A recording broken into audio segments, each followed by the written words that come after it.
जय श्री कृष्ण भक्तों, आज हम बात करेंगे प्रकृति किस प्रकार मनुष्य के जीवन में सहायक होती है। श्री कृष्ण के अनुसार प्रकृति मनुष्य की सबसे बड़ी मित्र और गुरु है। प्रकृति हमें जीवन जीने की कला सिखाती है।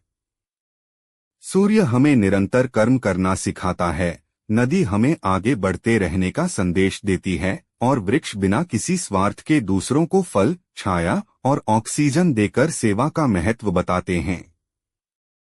श्री कृष्ण कहते हैं कि मनुष्य और प्रकृति का संबंध बहुत गहरा है। जब मनुष्य प्रकृति के साथ प्रेम और सम्मान से रहता है, तब उसके जीवन में सुख, शांति और संतुलन बना रहता है। पृथ्वी हमें अन्न देती है, जल हमें जीवन देता है, वायु हमें सांस देती है और पेड़ पौधे हमारे जीवन को सुरक्षित रखते हैं। इसलिए प्रकृति का संरक्षण करना हमारा धर्म है। भगवद गीता में श्री कृष्ण ने बताया है कि संपूर्ण सृष्टि ईश्वर की रचना है। जो व्यक्ति प्रकृति का आदर करता है, वह वास्तव में ईश्वर का आदर करता है। प्रकृति हमें धैर्य, सहनशीलता, प्रेम और त्याग की शिक्षा देती है।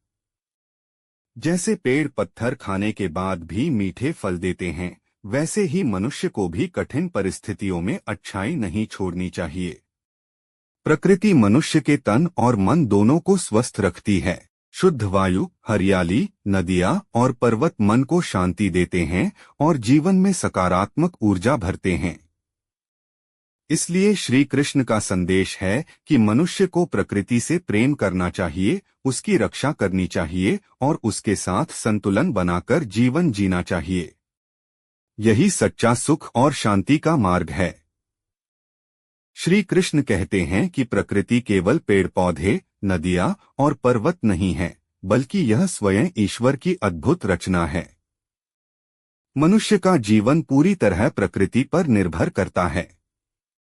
जिस प्रकार एक बच्चा अपनी माता के बिना नहीं रह सकता, उसी प्रकार मनुष्य भी प्रकृति के बिना जीवन की कल्पना नहीं कर सकता। प्रकृति हमें हर पल कुछ न कुछ सिखाती है।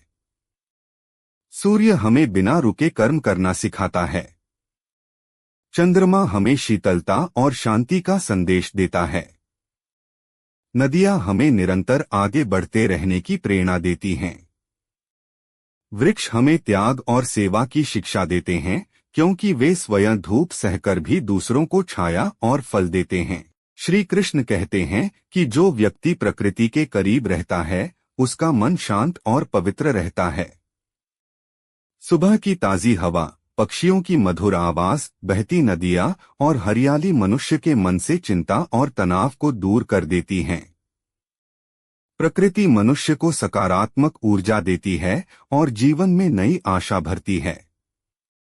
आज मनुष्य अपनी इच्छाओं के कारण प्रकृति को नुकसान पहुंचा रहा है।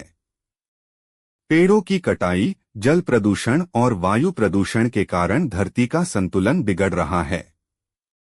इसका परिणाम प्राकृतिक आपदाओं, बीमारियों और मानसिक अशांति के रूप में सामने आ रहा है। इसलिए प्रकृति की रक्षा करना हर मनुष्य का कर्तव्य है। भगवद गीता में श्री कृष्ण ने कहा है कि संपूर्ण सृष्टि में ईश्वर का वास है। जब हम प्रकृति का सम्मान करते हैं, तब हम ईश्वर का सम्मान करते हैं। हमें जल बचाना चाहिए, पेड़ लगाने चाहिए और पर्यावरण को स्वच्छ रखना चाहिए। प्रकृति हमें प्रेम, धैर्य, सहनशीलता और संतुलन का पाठ पढ़ाती है। जैसे ऋतुएं बदलती रहती हैं, वैसे ही जीवन में सुख और दुख आते जाते रहते हैं। इसलिए कठिन परिस्थितियों में भी धैर्य नहीं खोना चाहिए। अंत में श्री कृष्ण का संदेश यही है कि मनुष्य को प्रकृति के साथ प्रेम और संतुलन बनाकर जीवन जीना चाहिए।